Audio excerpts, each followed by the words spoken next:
and welcome back to Assertiveness. We are talking about student debt and how difficult it is to take a student debt and move into your adult life with it or your working life with it. Just before the ad break, we're talking about, a student education debt where you don't really have a choice because you look around you, everybody else is going to university, everyone else has access to funding to be able to go and study, whether it's from their parents, whether it's a bursary. How does that then make you feel as a person who okay, kunzima ke manje? How do you, how did it make you feel? Did you start looking into options of where you can find the money? Yeah, of course I did. I, for one, it's like my mom took my older sister to varsity. Yeah. But when it's time, well, we kind of like siblings, me and her. Okay. So when it's time for us after matric, it was like, I'll take you to university, but there's this, there's that.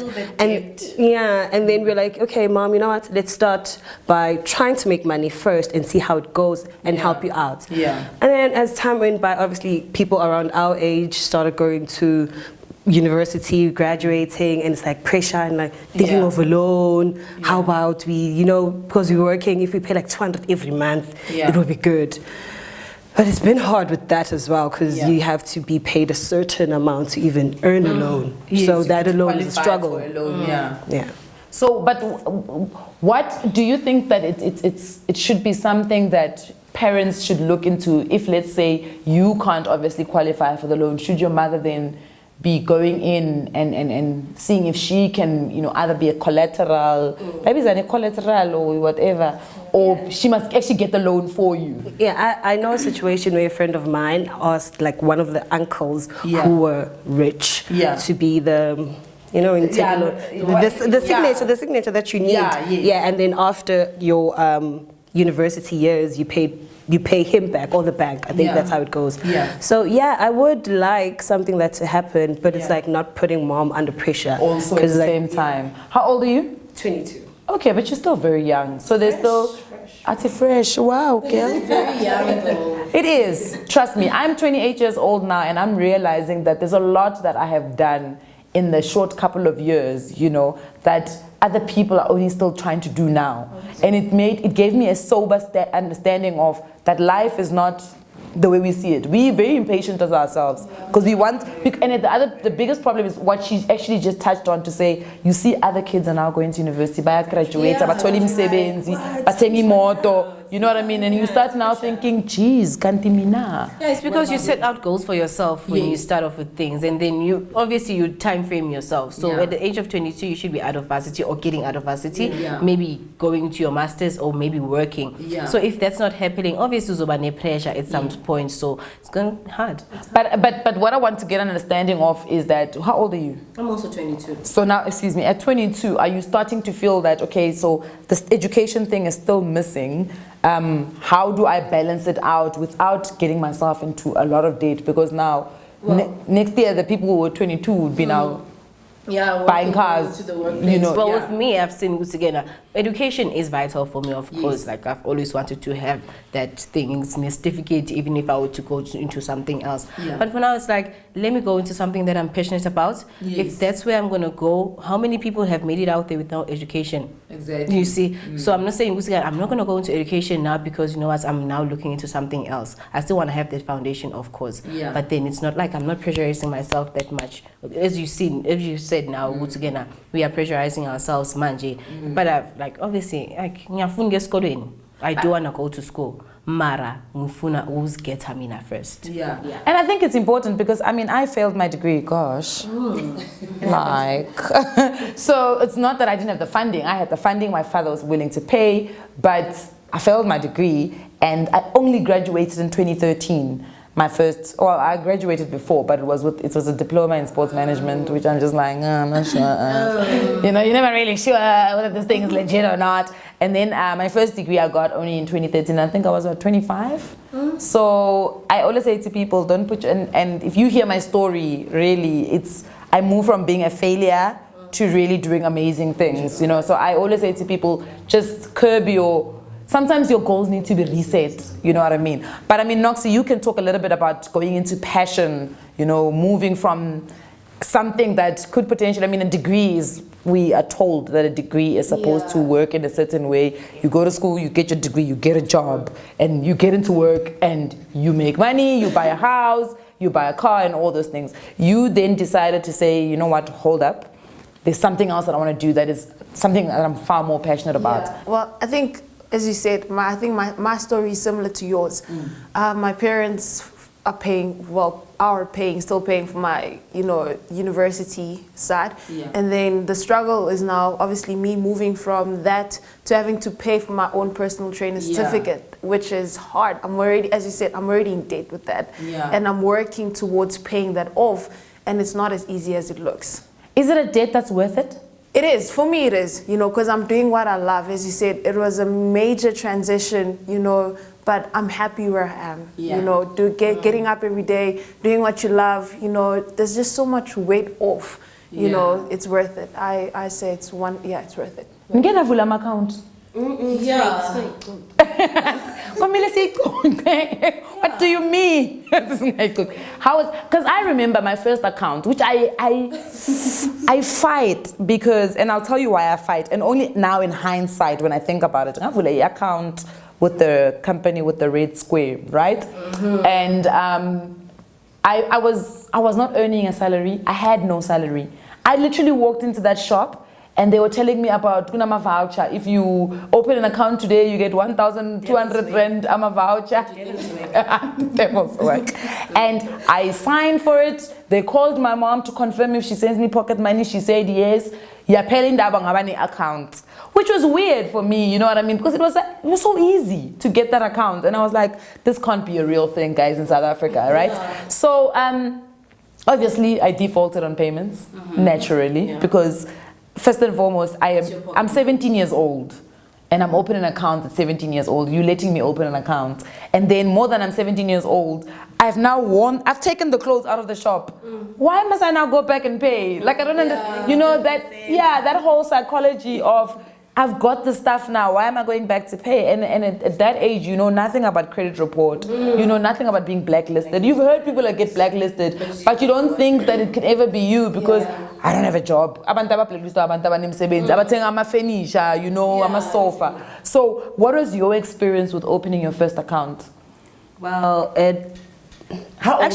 recently. Okay. This year, I started working at a retail shop in Pavilion in Durban. Okay. And I'm like, I walk into a sneaker shop and I'm like, I want this, I want that. Now I'm working and I'm like, money is coming. I only need to pay 400. You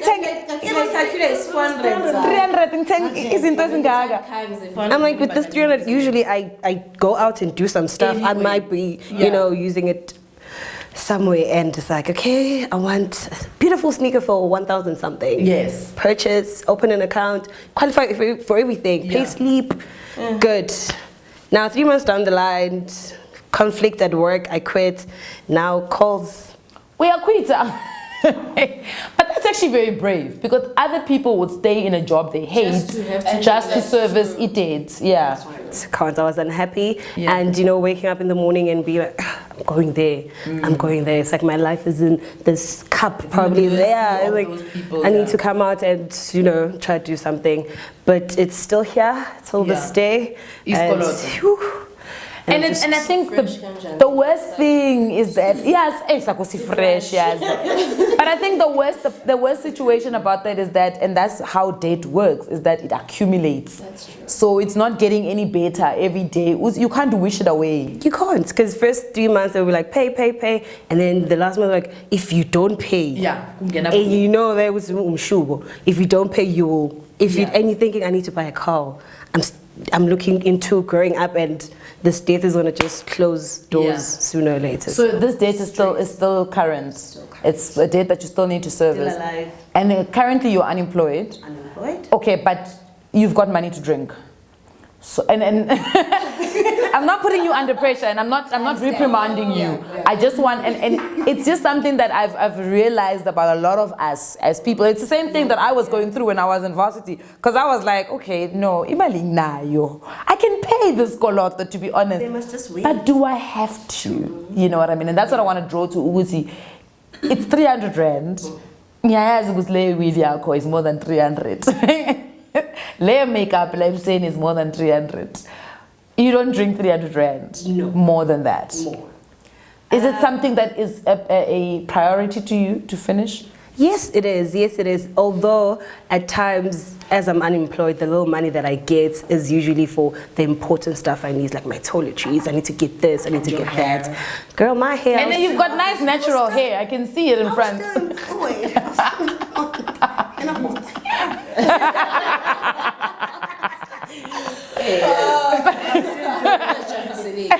Why keep it too much?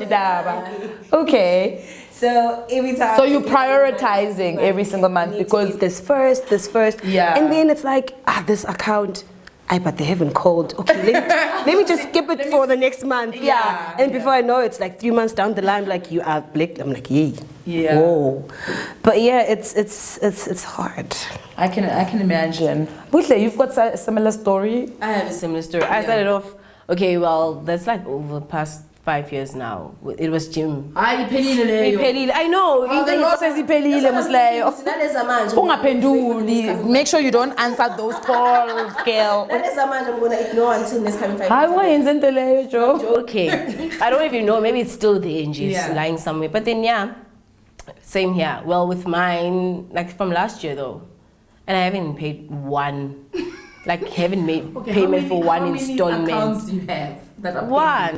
Okay, so just one. No, it's one at the good. gym that's like in my... Oh, so there's one and then the gym that's somewhere at the back of your head. It's been 5 years now. I don't even remember which date and month it was. So I'm hoping it was 5. Do you actually know, and I might be giving out trade secrets here, a gym is not legally allowed to come after you because it's not credit. Do you get what I'm saying? How explain? So when I go to a gym, it's not, look, it's obligated debt because you sign a contract to say, I will pay you guys on this day at this day, right? Yeah. But the reality is if you didn't use the gym, because I can tell you now they won't allow you into a gym if you got outstanding fees. The only reason why you need to pay is because you signed a contract to say I'm going to pay. So they haven't given you credit, basically. So they don't subscribe to NC. The National Can they, the bureaus, can they ever like blacklist you? They can list you as a bad payer and a risk.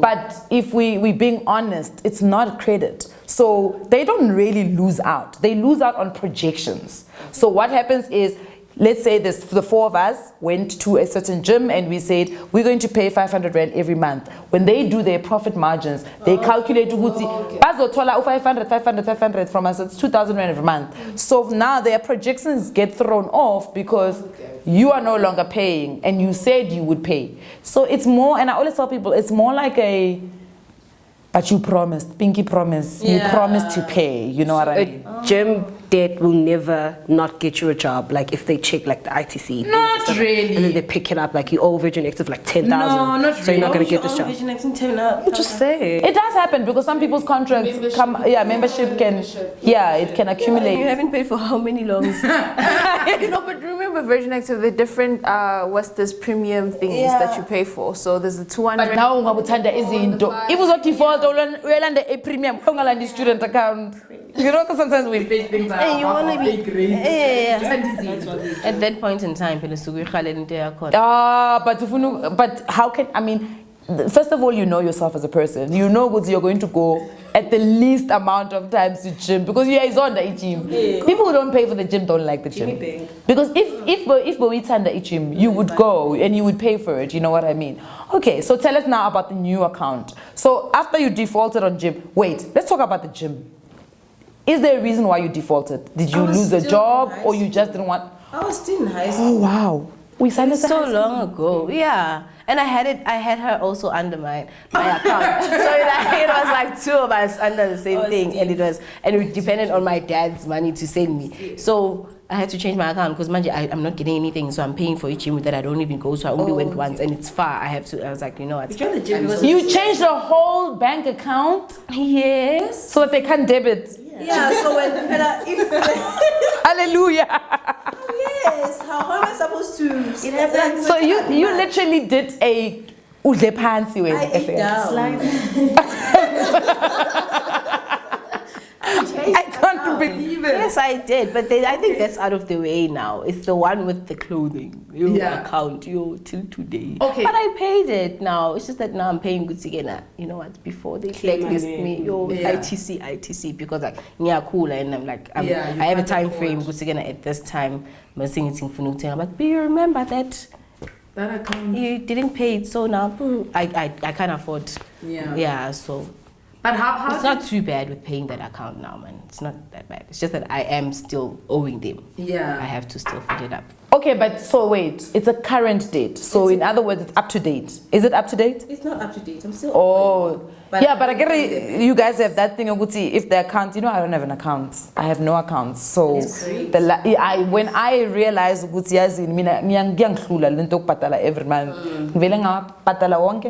month, please move away from me.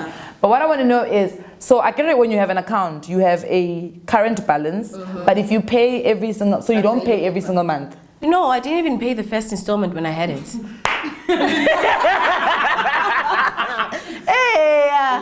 I didn't even pay the first installment. But did you not pay because I didn't have, you didn't have the money? I just left the job and I didn't plan to.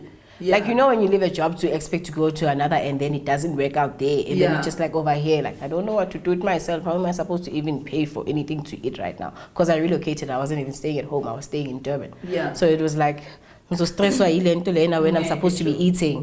So I was like, it's first installment, second installment, third installment, go until the following year. Until they're like, listen here, you're gonna have to like blacklist you. I was like, okay, at least I have that. But we'll get into that and after the ad break. We're gonna go, but before we go into the ad break, I want to talk a little bit, Noxie, about how you financing your fees now. The ones that you pay, the certificate that you're paying for yourself. Yeah, well, I just got a job this month. Okay. Yeah, so we'll just see how it goes as we move along. Hoping for the best. No. Okay, the thing is, you're hoping for the best. Okay. So this is my situation, right? So me and my parents finally got into an agreement, right? Because at first my mom was threatening to cut me off financially entirely, and then we reached. Got some white parents. No. My option, you cut her off.